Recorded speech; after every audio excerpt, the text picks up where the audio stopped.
6 of the NFL season is here. Before we get started on our picks, I got a little bit of a fantasy beef. The Dirty Trombones hit a bad low last week. We are now 1-4.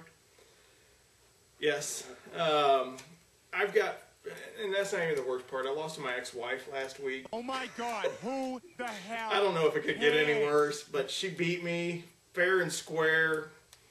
I've got Mike Vick, I've got McCoy, I've got McFadden, I've got Vincent Jackson, I've got the Jets defense. I'm 1-4. Fantasy football's a crock of shit. But good luck this week. Way to start out the video by saying, this is why you should listen to me, because I'm 1-4. This isn't a fantasy football show. This is a pick show. And speaking of our picks, last week I was 8-5. I'm getting better. If you take off week 1, actually, we've both been doing pretty good. The week before last, I was terrible. Overall, I'm 39-35-3 for the year. And I was 9-4 last week, and right now I'm 36-38-3. Didn't hit on my lock last week, but I did hit on my upset, Cincinnati. So, despite being 8-5, I got demolished on my my lock. Philadelphia just disappointed. You know, everybody probably. And my upset lost by like 30. I hit Tampa. No, they lost by 45. Buddy. Whatever. 30 plus is what I meant to say. Yeah, that's it. There's another reason to listen to us. Starting off.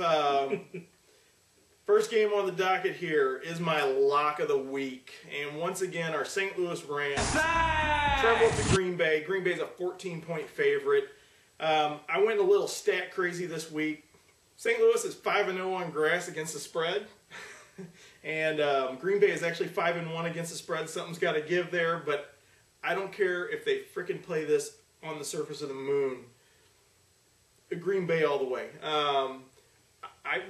I'm just curious, what would you say the halftime score of this game is going to be? Probably like 21-3, maybe. I was thinking 28-6, and give a defense a touchdown in there for the Packers, probably. So, I mean, that's our halftime prediction. So, I take Green Bay. I heard an interview with Mike McCarthy the other day, the head coach of Green Bay. And they asked him what worried him most about facing St. Louis, and he said, "Well, you know, facing a team on coming off a bye week's difficult." Didn't mention any players. I don't think they're too concerned. How he keeps his team up for this game, I don't know, but I'm definitely taking Green Bay. Not my lock, but I'm taking Green Bay because I will be rooting for St. Louis. I'll be rooting for him. I just don't see it. There's nobody to cover anybody. Right. I mean, 3 of their top cornerbacks are out. So, next up, we got Pittsburgh at home. They're a 12-point favorite over Jacksonville. Just a little stat. I went a little stat crazy this week. Jacksonville's 0-6 against the spread as an underdog. I'm going to go ahead and take Pittsburgh. They seem to cover those big numbers this year. So Pittsburgh. Yeah, I like Pittsburgh too. You got Maurice Jones-Drew, but you know Gabbert still young. Receivers, you know, got to take Pittsburgh home. Yeah. Next up, we have Philadelphia at Washington. Philadelphia is actually a 1.5-point favorite. I'll be honest with you, Philadelphia is this close to being done for the year. And I mean, they're going to win their games going out, but I mean, they're going to have a hard time making the playoffs, especially if you lose to Washington. But, you know, that being said, you know, Philadelphia, if they do win this game, which I think they can win it, but barely, you know, they're still right in their division. Dallas is sucking, Giants are sucking. Washington's the leader in that division. So, I mean, you can still see Philadelphia coming back. But, you know, Philadelphia, you're screwed because I have Mike Vick as my quarterback on my fantasy team. So, you don't have a prayer. But I'm going to actually take Washington to cover this 1.5. Now, I think this game would be like 21-20. So, but Philadelphia could be able to win barely. So I'm taking Washington to cover. Yeah, I'm going to take Philadelphia. I know we've said this, I think, the last 2 weeks about must-wins. If you lose this game and you're 4 back of Washington, let alone, you know, being 2 games back from Detroit or New York or Dallas, it's going to be for a long year. Philadelphia has to win this game. I have them covering 1.5 points. Next up, we got Detroit at home against San Francisco. I think this is going to be the game of who's for real. You got 2 very good teams. You got Detroit at 5-0 and San Francisco at 4-1. One little stat I found: San Francisco is 1-6-1 against the spread against on the road against teams with a winning record. I'm going to go ahead and take Detroit. 4 points seems pretty small to me, actually. I know San Francisco pounded the hell out of Tampa, but I'm going to take Detroit at home. I'm going to take Detroit also. San Francisco, I really like their defense. I know I've said that before. Good defense. Offense is coming around. Alex Smith is looking a lot better this year. Vernon Davis Jim is catching the Harbaugh. ball finally. I think it's going to be a good game. I still think Detroit will cover 4. I won't be shocked if San Francisco covers, but I'm taking Detroit to cover here. Like I said, if we're totally wrong on this, this is going to be who's for real. But I don't think it. If San Francisco loses by 7 or 10 points, they're still the best in the West right now. Yeah. And they're still a good team. And I think they've got 10 more games to really improve to get ready for the playoffs if they make it that far. Yeah. Next up, we have Atlanta at home against Carolina. Atlanta's a 4-point favorite. This is my upset pick of the week. I actually picking Carolina to go into Atlanta and win this game. Atlanta is 1-4 against the spread as a favorite at home in their last 5. I'm taking Atlanta. This is a big game. I think, what are they 2-3? Yeah, no Julio Jones possibly. No Julio Jones. Still got Roddy White. You got Tony Gonzalez. I like Atlanta. This is a game they have to win. They can't fall to 2-4, trailing New Orleans. I'm taking Atlanta to cover here. Carolina's looked good this year. Cam Newton. But I take Atlanta to win here. Didn't you call Turner fat last week when we were watching the games? That's a huge bitch. I didn't know we were taking notes here. I'm just seeing Michael Turner. I said he looks bigger than he used to. Yes. He looks slower, too. Yeah. A little bit. But anyway. I wouldn't want to run into him, though. Next up, we got Cincinnati at home against Indy. Once again, I think I'm picking against Cincinnati. I'm going to go ahead and take Indy to cover. Cincinnati should win this game. Indy's looked better since Painter's come in. Garcon all of a sudden just come out of nowhere to be a fantasy threat. Mm-hmm. What little stat do I have for this one? Cincinnati is 0-5 as a home favorite when the spread is 3.5 to 10 points against the spread. You look so proud of yourself. I did homework.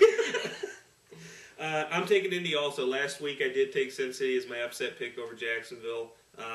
I agree. Cincinnati should win this game. Indianapolis looked good at Tampa Bay.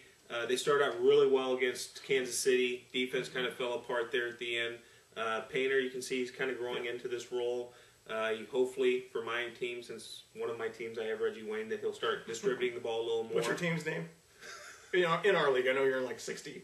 What is it in your league? Hoof-hearted. Oh yeah, Hoof-hearted Ryan. So I'm taking Indy to cover 7 here. Next up, we have the Giants at home against Buffalo. 2 decent passing games. Manning seems to be finding a new receiver in Cruz. But here's a little stat: 2-5 against the spread at home when they're the favorite. I'm going to go ahead and take Buffalo. I'm taking Buffalo also. I don't know which way to go with this Giants team. Last week did not look good against Seattle. They didn't look great against St. Louis when they played them. But then they go on the road and beat Philly, and they go to Arizona and beat Arizona. Kind of back and forth. Don't know what team's going to show up sometimes. Defensively, I like the Giants, even though the secondary is a little weak. I look for Buffalo to be able to expose that. Jackson, I think, will have a good game. I like Buffalo to cover 3 points. Yeah, it's almost kind of weird now that you mentioned Jackson. Like, they're kind of similar teams, if you ask me. Both of them, I think, want to kind of get a run going, but both of them can pass the ball and have many receivers that are kind of, unknown, but they'll both, spread that ball around. So. And that is my upset of the week. I'm taking Buffalo to win this game. Next up, we have Baltimore at home against Houston. Baltimore is 8-2 against the spread after a bye. I'm going to go ahead and take Baltimore at home.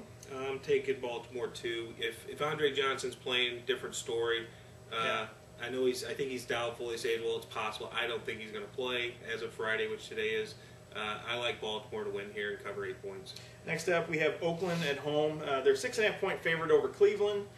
I know Hillis has been kind of a disappointment in the running game. They're going to have to establish this running game. He might get healthy this week against the Raiders.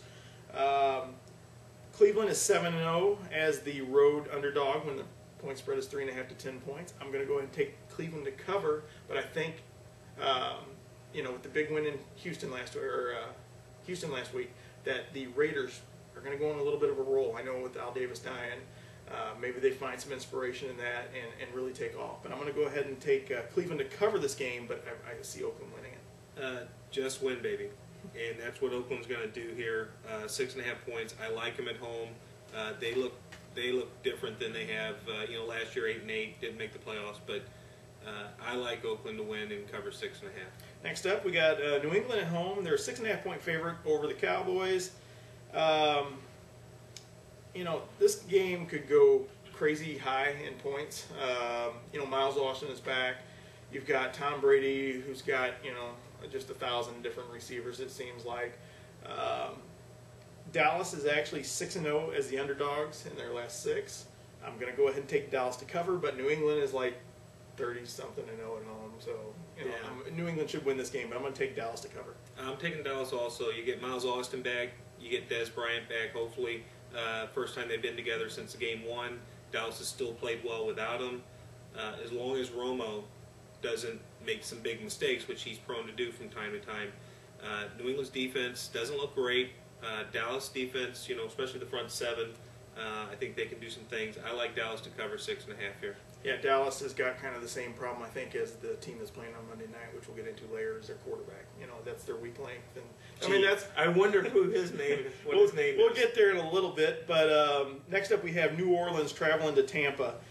New Orleans is a 4.5-point favorite on the road. Tampa is 3-13 as a home underdog in their last 16. So I'm going to go ahead and take New Orleans. They put up a ton of points. Tampa, I think, is still. I think Tampa's in a decline from last year. I really think last year they had some people thinking, "Wow, look what they can do with Freeman." And Mike Williams hasn't done squat this year. Blunt may not play. I don't think it's still kind of to be determined. But I'm going to go ahead and take New Orleans. They can still put up a ton of points. Tampa, I just don't think is going to be able to keep up 4.5-point favorite. 4.5 points seems kind of small, so I'm going to take New Orleans. Yeah, there's probably a lot of similarities between Tampa and St. Louis in some sense, in that everyone thought, okay, they kind of turned around last year. This year they're going to really explode, and they haven't done that. Maybe regressed a little bit. I look for Mike Williams. You're right. He hasn't had a great season to start with, but I look for him to have a big step up here. New Orleans defense has not looked good. They've had a lot of close games.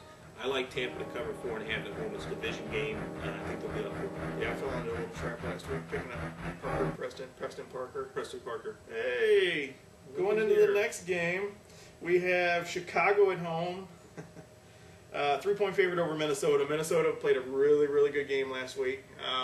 They got Adrian Peterson involved, which killed me. The ex-wife had Adrian Peterson.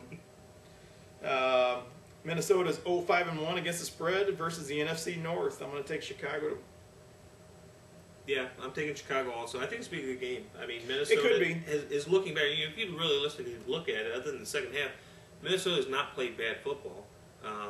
But Chicago, division game, always had a tough loss last week against Detroit. Julius Peppers, doubtful.